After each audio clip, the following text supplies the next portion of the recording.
So thank you very much. It's a pleasure to be here. As we know, we are going to talk about 50 Shades of Legacy. The original idea for the name of this talk was actually something more, let's say, negative. It was like Death by Buzzwords, 50 Shades of Legacy. But let's try to keep everything more positive. So this is the agenda that we are going to present today. So basically, quick introduction about heycar, the company I'm working at. heycar is a used car marketplace. We are here from Berlin. We are joining the market to bring like different solutions. So we are not we are not happy by just helping the customer to connect to the dealer, but we want to go further and we want actually to achieve success from a customer perspective. So we actually want to achieve transactions between the customers and the dealers. But since in the context of Berlin Buzzwords, we have this like, okay, I'm wearing this hat or that other hat. Today, I'm not wearing the heycar hat. I'm wearing more like the community hat. So I'm from Novo Hamburgo. The name may sound familiar. It's like Neu Hamburg or New Hamburg. It's a small city from Brazil. I'm living here in Berlin already for 2.5 years. Some of my hobbies, so just you know a bit about myself. I'm into cycling, mechanical keyboards, software engineering, distributed programming. So my free time is basically mixing around those topics. Next topic, then we are going to talk about the definitions. So we are going to cover buzzwords and also what legacy systems are. So when we talk about legacy, usually what comes to our heads, like considering the software engineering background, is usually linked to something bad. But if we think on a more general way, we are going to think like, okay, what I'm leaving for the future? Like, are we being good ancestors? So if we talk only about legacy systems, usually, and this term is not very accurate because legacy is a bit arbitrary to know if a system is a legacy or not. Maybe if we ask like the maintainers of Lucene, they are going to say, okay, I'm working on a legacy system. Maybe they are going to say, no, it's not legacy. But usually it's a system that is out of date. It's not using the latest architecture, the latest languages, the latest frameworks and libraries. And usually, and I mean usually because sometimes it's legacy and it also doesn't work. So it's the time that we need to touch the legacy. But let's consider it usually works. Some examples about this. My previous bank in Brazil, they are still running on COBOL. Maybe some banks here in Germany as well. At least my current bank, I know it's using a more JVM stack. So I'm quite happy with that. But also, we have some cron tasks. They are keeping our systems running. Sometimes we don't even know they exist, but someone wrote them and put it there. They are keeping the website or the system running. Also, I imagine a good part of us here have like a blog, and probably we implemented this blog a few years ago. It was using jQuery. It's not like the buzzword of the moment anymore, but today, since it's not the buzzword, some people would say, okay, it's legacy. Now, let's think about what we are doing right now. So, let's say I'm writing a new microservice. I'm using Swift. I don't use personally, but I just try to pick one of the languages that are coming to, let's say, back-end development. So let's say I'm writing a new microservice in Swift using Kafka, and it's like my best work so far. I'm super happy and confident with that. Is that a legacy? I'm not really sure. A few weeks ago, I had to fix one bug in production, and actually I discovered that the data was being generated wrong, and I don't have a clear idea on how to fix the generation of data. I know how to fix the wrong data. So I wrote a script. Every few days, I go there, I run the script, I fix the data. Is that legacy? Like 2 weeks old? And like my new micro front end, I think that's the latest term regarding architecture that we are talking about. Is it legacy? Let's take a look at this later. So now let's think about buzzwords. Buzzwords are usually words that are tied, or they are fashionable, and by fashionable we can also relate with trends that are also time related to one specific time or one specific context. So that's what we get from buzzwords. Getting the hype cycle from Gartner, we know how the technology trends, they usually work. So we have like this over expectation on top of technologies, and after some time we have like this pushback where we are not so happy, not so confident, and after this period comes the stabilization. So as they say, it's a cycle, and by cycle it means it can repeat. Also, just one quick overview regarding hypes and keywords. I just got all of them from this blog post, Hype-Driven Development. So there is a set of keywords and a set of hypes that are coming, and usually they follow the same trend. Also, if you want to check more about this, Gartner has this technology quadrant. It's pretty interesting to see how what is coming, what is hot, what is not so hot regarding technology. We don't have much time to talk about history, and this is actually what was going to give the name of Death by Buzzwords to the talk. It's the AI winter. I think for this conference it makes a lot of sense because we had 2 episodes. Basically, the first AI winter, it lasted for around 6 years, and the second one as well. Basically, there was this over-expectation on top of artificial intelligence, and with over-expectation, there is a time that we are going to have the disillusion of seeing, okay, we are not getting the value from that. So we invested a lot of money, there is no return. Now let's compare a bit regarding software engineering and other areas regarding legacy. So if I talk to someone that is not coming from the IT background and I try to talk about legacy, probably art is something that is going to show up. But when we talk about legacy, we are not only talking about bad legacy. So we have work on computer science from Ada, from Alan Turing, on software engineering, when it's not exactly linked together with languages and frameworks. We have some work from Kent Beck with extreme programming, work from Martin Fowler on architecture, also methodologies. So Agile, I consider as part of software engineering. So it's a process, and it's something that is a good legacy we still use today. There's also one initiative from Paul Graham from Y Combinator, and he wants to design a language. It's called Arc language, and actually they run Hacker News on top of that for a while. The idea of the language is actually to be designed to last for a century. So he wanted to design a language that is going to last for a century. It's a pretty interesting approach.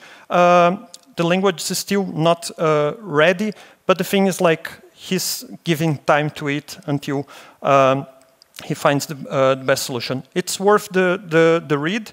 I never used the language, but it's super interesting.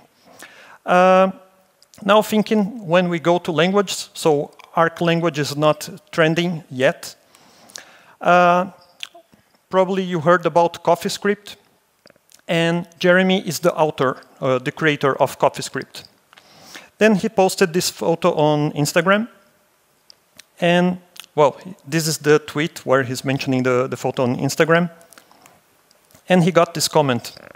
I don't know if everyone can read it, but basically, someone is wishing him and his project owner hot days in hell because of the language.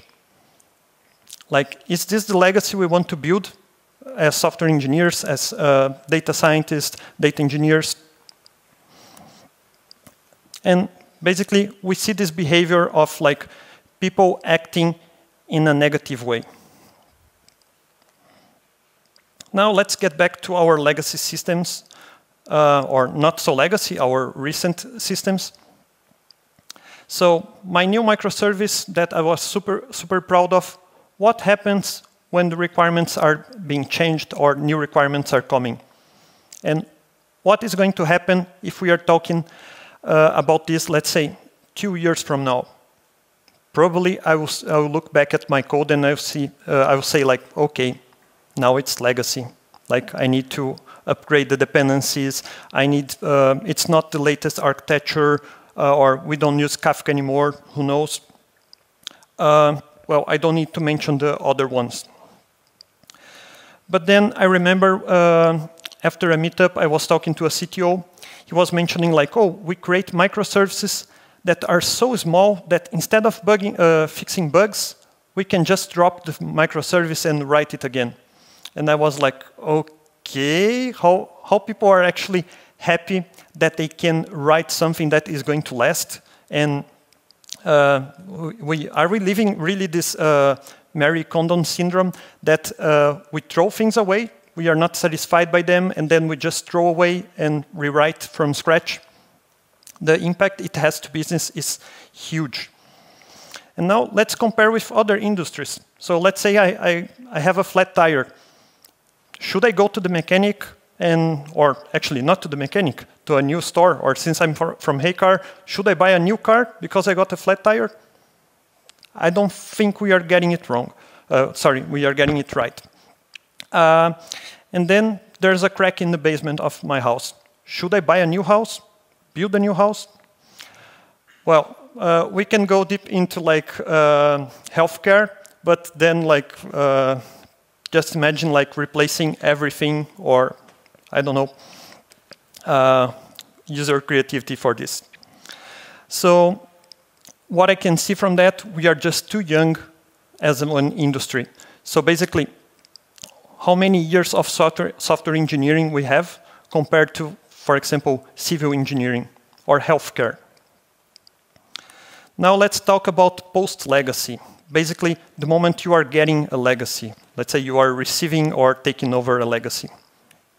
I have this case. It was a company in Brazil I worked at. They selected one mobile application framework. It was giving this cross-compilation feature. And it was using Java 1.2.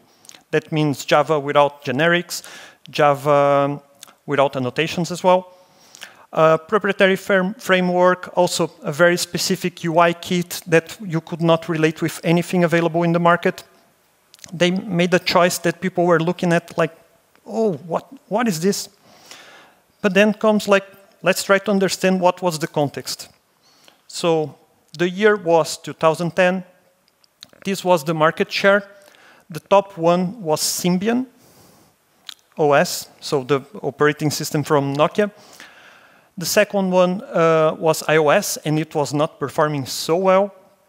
Android was still like starting, and BlackBerry was ascending. So let's say you are a player in mobility, what can you do to proceed with that?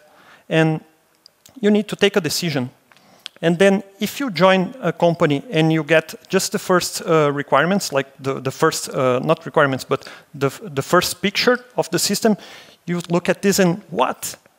But then you start to understand the context and okay, it makes sense. I don't know what is going to happen in this market. Also, iOS was kind of okay, but in Brazil, it's not affordable for one enterprise, as one enterprise solution to have iOS devices for everyone.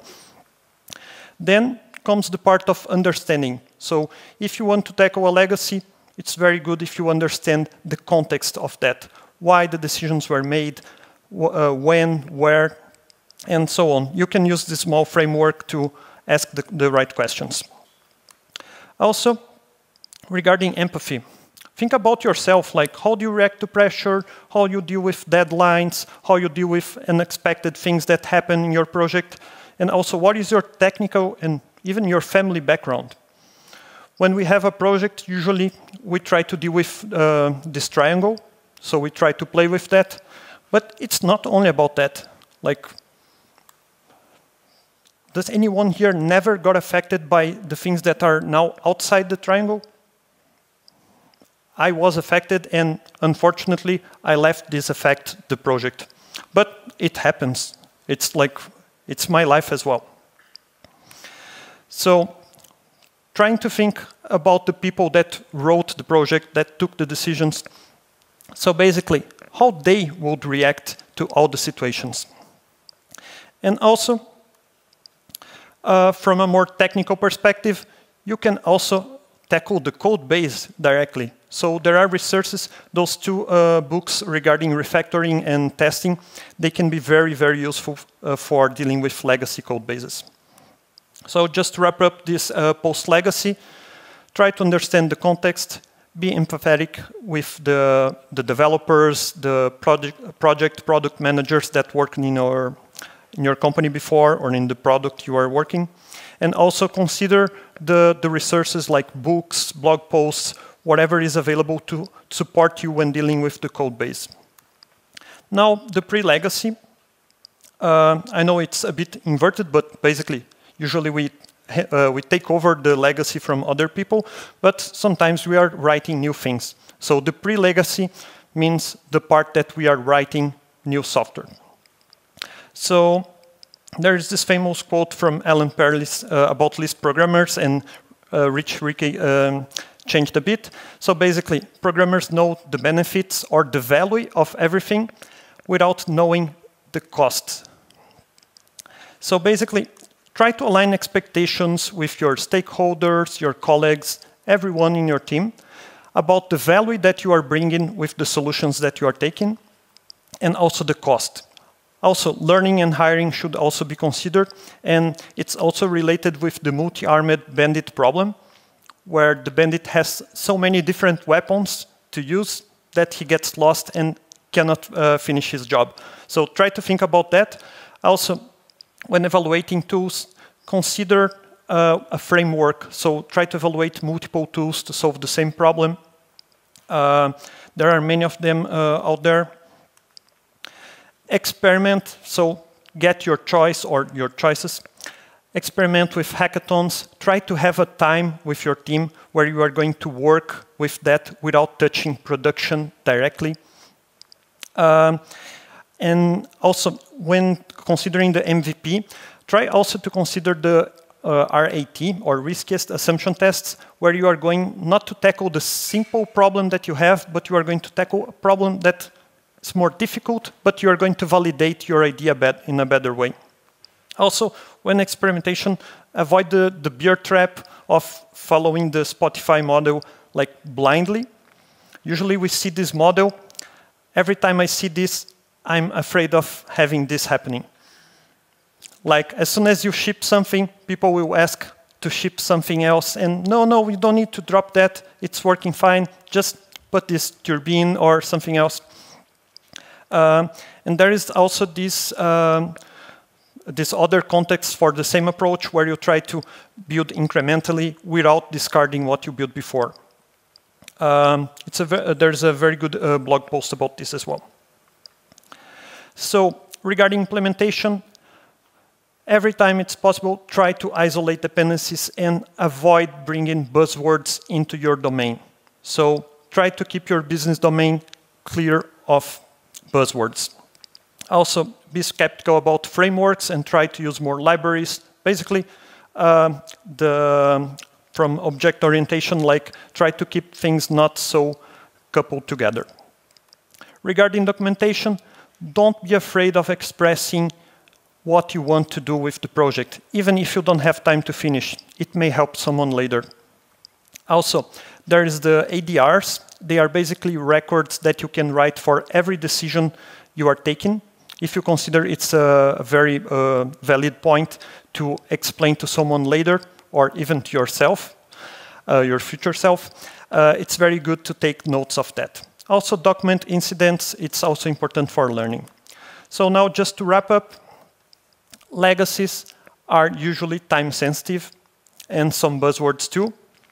We know that artificial intelligence is still there, and some people, if you search for it, some people are mentioning that there will be like a third AI winter. We don't know exactly what is going to happen, and I don't have a clear idea yet to make my bets. Software engineer is still a young industry. When dealing with legacies that you are taking over from other teams or from other people, understand the context, be empathetic, use resources that you have available for you, like the books I mentioned. When building new stuff, align expectation, evaluate your choices, experiment, implement, and document. So just one quick message.